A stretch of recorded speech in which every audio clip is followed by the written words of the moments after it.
Welcome to సేంద్రియ తోట రుచులు.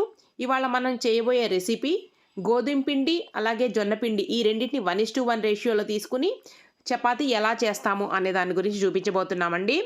ఇదిగోండి, అచ్చంగా మనం జొన్న పిండితో రొట్టె చేయాలన్నా కూడా మనకి చపాతీ పిండిని ఒత్తుకుంటున్నప్పుడు కొంచెం ఇబ్బంది ఫేస్ చేస్తూ ఉంటాము. అందుకని ఈ రెండింటిని కూడా కలుపుదాము. జొన్న కూడా చాలా ఆరోగ్యకరం కదండి.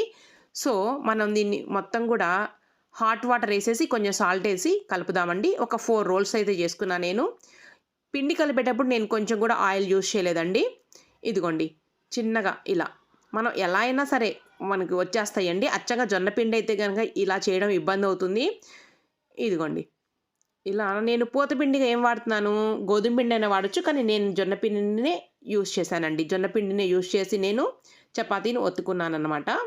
ఇదిగోండి, చక్కగా మనకి పొంగుతాయి కూడా అండి. నేనైతే ఆయిల్ యూజ్ చేయలేదు. మీ ఇష్టం, ఒక స్పూను లేదా హాఫ్ స్పూన్ ఆయిల్ యూజ్ చేసుకునైనా కానీ మీరు చపాతీ కాల్చుకోవచ్చు. నేనైతే ఆయిల్ చాలా తక్కువే వాడతాను.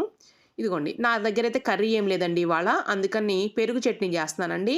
ఇదిగోండి, ఒక గరిట పెరుగు తీసుకుని దాంట్లో ఆనియన్స్ అలాగే 2 పచ్చిమిర్చి వేశాను.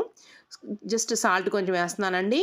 కొంచెం కారం కూడా వేస్తాను. పచ్చిమిర్చి వేసినా కూడా కారం ఫ్లేవర్ వేరుగా ఉంటుంది. మిక్స్ చేసేయండి చక్కగా.